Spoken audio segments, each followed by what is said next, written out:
あなたはどのようにして想像力を育てますか？想像力は知識よりも重要である。アルベルト・アインシュタイン。この有名な言葉を残したのはアルベルト・アインシュタインです。想像力ってどうやって育てていけばいいんだろう。そんな疑問を抱いたことはありませんか？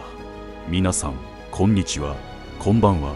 今回は科学の天才と呼ばれるアインシュタインの言霊をご紹介していきます。彼は相対性理論をはじめとする数多くの功績を残し、現代科学に革命を起こした物理学者です。でも、そんな彼が重要だと語ったのは知識ではなく想像力でした。この言葉には、新しいアイデアや解決策を生む力は、既存の知識を超えたところにあるというメッセージが込められています。心に響く言霊コレクションでは、こうしたエネルギーの宿った言葉をご紹介し、皆様のパワーにつながる動画を作っています。ぜひチャンネル登録、グッドボタンをよろしくお願いします。それではまずアインシュタインのルーツを探るところから始め、彼がこの言霊を生んだ背景に迫っていきます。言霊よ、あなたの心に響け。こんにちは、ハミルです。今日はアインシュタインさんについて学べるんですね。アインシュタインさんの言霊97選の動画も作っていますので、ぜひそちらも見てください。ハミルさん、アインシュタインってどんな幼少期を過ごしたか知ってる？天才だから子供の頃から頭が良かったんですか？実は幼少期はあまり目立つ子じゃなかったんだ。言葉を話し始めるのも遅くて、親はちょっと心配していたらしいよ。あのアインシュタインが、じゃあ最初からすごい才能を発揮してたわけじゃないんですね。そうなんだ。でも一つだけ特別だったのは、ものをじっくり考える力があったこと。幼い頃、お父さんから磁石を見せてもらったことがきっかけで、目に見えない力に強い興味を持ったようだ。磁石が物を引きつける様子を見て、なぜ物がくっつくんだろう、目に見えない力ってなんだろうと、幼いながらに深く考えていたというんだ。磁石にどうしてですか？見えないのに確かに存在する力って不思議だと思わない？アインシュタインはこのなぜをとことん考える子供だったんだ。じゃあその興味がどんどん広がっていったんですか？そうだね。特に数学と物理に夢中になったんだ。10歳くらいの時、家族の知り合いから数学の本をもらって独学で勉強してたらしいよ。10歳で独学？それはすごいですね。しかもその時点で高校生レベルの数学を解けたって話もある。でも彼の学び方はちょっと変わっていて、公式をただ覚えるんじゃなくて、なぜこうなるのかを深く考えるタイプだったんだ。やっぱりそこに想像力が関係してるんですか？その通り。例えば光に乗ったら世界はどう見えるんだろうって考えたりしてたんだよ。光に乗る？どういうことですか？例えばもし自分が光のスピードで移動したら、周りの世界はどう見えるんだろうって考えたりしてたんだ。彼は光の速さに近づくほど時間の流れが遅れるということを想像し、そこから特殊相対性理論を導き出した。それが後の相対性理論につながる発想の原点になったんだよ。じゃあすんなり物理学者になれたんですか？いや、それが意外と苦労してるんだ。高校を卒業する頃、大学の入試に落ちちゃったんだよ。アインシュタインでも落ちることがあるんですか？数学と物理はできたんだけど、フランス語とか他の科目がダメで不合格だったんだ。天才でも得意不得意があるんですね。その後、なんとか大学に入れたけど、卒業後もなかなか研究職に就けなくて、特許庁で働きながら論文を書いてたんだ。そうだったんですね。でもそこからどうやって有名になったんですか？1905年、彼は奇跡の年と呼ばれるほどの大発見をするんだ。相対性理論を発表して、一気に世界から注目されることになったんだよ。すごい。でも、それも想像力から生まれたんですよね。そう、アインシュタインにとって物理はただの計算じゃなくて、頭の中で実験をする思考実験だったんだ。だからこそ想像力は知識よりも重要という言葉を残したんだね。なるほど。じゃあこの言葉が生まれた背景をもっと知りたくなってきました。それじゃあ次はこの言霊の背景を探っていこう。ハミルさん、想像力は知識よりも重要であるっていうアインシュタインの言葉、どんな場面で生まれたと思う？やっぱり科学の発見をした時ですか？そうだね。特に彼が相対性理論を考えていた頃の思考法に深く関わっているんだ。どういうことですか？アインシュタインはある時もし自分が光の速さで動いたら世界はどう見えるんだろうって考えたんだ。この単純な疑問から時間や空間の概念をひっくり返す相対性理論が生まれたんだよ。そんな想像からあの大発見が生まれたんですね。そう、つまり知識があれば公式を解くことはできるけど、新しい理論を生み出すには想像力が必要だったんだ。なるほど。知識だけじゃなくて自分で考えたり想像することが大事なんですね。でも科学って計算とかデータが大事なイメージです。想像力って本当にそんなに重要なんですか？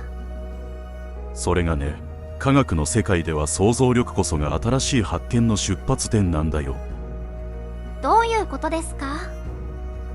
例えばニュートンが万有引力を発見したのも、なぜリンゴは落ちるのかっていう単純な疑問からだったよね。現代の科学者も例えば宇宙の謎を解き明かすために最新の観測データをもとに様々な仮説を立て、それを検証するというプロセスを繰り返している。これも想像力があったからこそ深く考えられたんだ。あ、なるほど。リンゴを見ただけで地球全体に引っ張る力があるんじゃないかって考えたんですよね。そういうこと。アインシュタインもただ計算するんじゃなくて、頭の中で実験する思考実験をすごく大事にしていたんだ。思考実験？例えばもし宇宙船の中にいたら重力と加速は同じように感じるんじゃないかって想像したことが後の重力理論につながったんだ。すごい。想像がなかったらそもそもそんな発想が生まれなかったかもしれませんね。でもアインシュタインの時代の話ですよね。今の私たちにも想像力ってそんなに大事なんでしょうか？もちろん、むしろ今の時代こそ必要かもしれないよ。どうしてですか？例えば AI やロボットの技術がどんどん進んでいるよね。知識を記憶したり計算するだけならもうコンピューターの方がずっと優秀なんだ。あ、確かに。でもAI にはゼロから新しいアイデアを生み出すことはまだ難しい。つまり人間だけが持っている想像する力こそがこれからの時代を生き抜くために必要なスキルになるんだ。なるほど。確かにマニュアル通りのことをするだけなら機械にできちゃいますもんね。そうなんだよ。だからこそアインシュタインは知識だけじゃなくて想像力を大切にしなさいって言葉を残したんだね。私たちももっと想像力を鍛えた方が良さそうですね。その通り。じゃあ次はどうやって想像力を育てられるのか考えてみよう。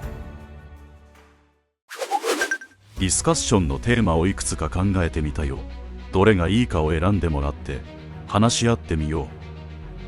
想像力を鍛える習慣とは、日常の中で想像力を育てるためにできる具体的なトレーニング方法を考える。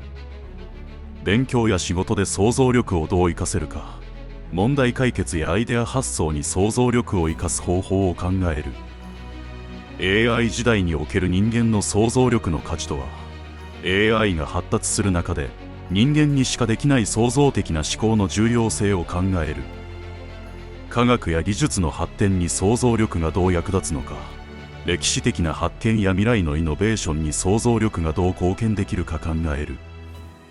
夢や目標を叶えるために想像力を生かす方法、目標を達成するために想像力をどのように使えばよいか考える。AI 時代における人間の想像力の価値とはをベースに想像力を鍛えるってどういうことなのかお話し合っていきたいです。この前 AI を使って画像を作ってみたんですけど、めちゃくちゃリアルな絵ができて驚きました。正直人間の想像力より AI の方がすごいんじゃないかって思ったんです。おお、それは面白い体験をしたね。確かに AI はすごい技術だけど、ハミルさんは AI と人間の想像力の違いを考えたことはある？違いですか？ AI は何でも作れるし、データをもとにいろんなアイデアを組み合わせられるから、人間の想像力とあまり変わらない気がします。そう思うのも無理はないね。でも AI の想像って過去のデータをもとに組み合わせることがほとんどなんだ。どういうことですか？例えば AI に未来の都市を描いてって指示を出すとするよね。すると AI はこれまでの都市のデータを組み合わせて新しいように見える画像を作る。でもよく見てみると、過去の都市の要素を組み合わせただけで本当に新しい発想から生まれた都市とは言えないものだったりする。それって本当にゼロから想像しているわけじゃなくて、過去の知識の組み合わせなんだよ。なるほど。でも人間の想像力はどう違うんですか？人間の想像力はデータの組み合わせだけじゃなく、全く新しい視点を生み出すことができるんだ。例えばアインシュタインが光に乗ったらどうなるって考えたことは、それまで誰も発想しなかったことだったよね。確かに AI には突拍子もないアイデアは生まれにくいかも。そうなんだ。だからこそこれからの時代に大事なのは、人間にしかできない想像力をどう鍛えていくかってことだね。でも具体的にどうすれば人間の想像力を AI にはないレベルで鍛えられるんでしょう？いい質問だね。一つのポイントは意外なもの同士をつなげてみることだよ。意外なもの同士？例えば飛行機ってどうやって発明されたと思う？鳥を見て飛べる機械を作ろうとした。正解。それまでは人間は空を飛べないっていう前提があったけど、鳥を観察することでもしかしたら飛べるかもって発想が生まれたんだ。あ、それって普通は結びつかないものを組み合わせてるってことですね。そう。 AI は過去のデータから答えを出すけど、人間は全く関係なさそうなものを結びつけて新しい発想を生み出せるんだよ。じゃあその意外な組み合わせを考える練習ってどうすればいいんですか？おすすめの方法の一つが、もしも〇〇だったらって考えることだね。もしも？例えばもしも月に住めるとしたらどんな街が必要とか、もしも植物が喋れたらどんな会話をするみたいに、現実にはないことを自由に考えるんだ。なるほど。普通に考えたらありえないことでも考えてみるだけで新しいアイデアが生まれそうですね。そうそう。あともう一つ、普段の視点を変えてみるのも大事だよ。視点を変える？例えばいつもと違う道を通って帰ってみたり、普段読まないジャンルの本を読んでみたり、いつもと違うものに触れることで新しいアイデアが生まれやすくなるんだ。確かに同じことばっかりしてたら考え方も固定されちゃいますもんね。そうなんだ。だからちょっとした工夫で想像力はどんどん鍛えられるんだよ。なんだかワクワクしてきました。私も今日からもしものアイデアを考えてみようかな。皆さんは想像力を鍛えるために何か工夫していることはありますか？ぜひコメント欄で意見を聞かせてください。今日はありがとうございました。皆さん、ここまでご視聴いただき本当にありがとうございました。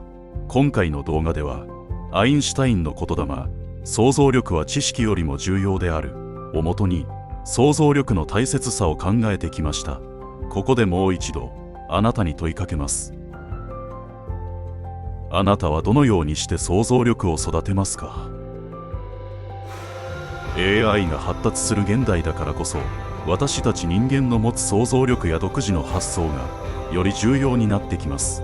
アインシュタインがそうであったように、もしも〇〇だったらと考えたり、普段と違う視点を持つことが新しいアイデアを生み出す鍵になるかもしれません。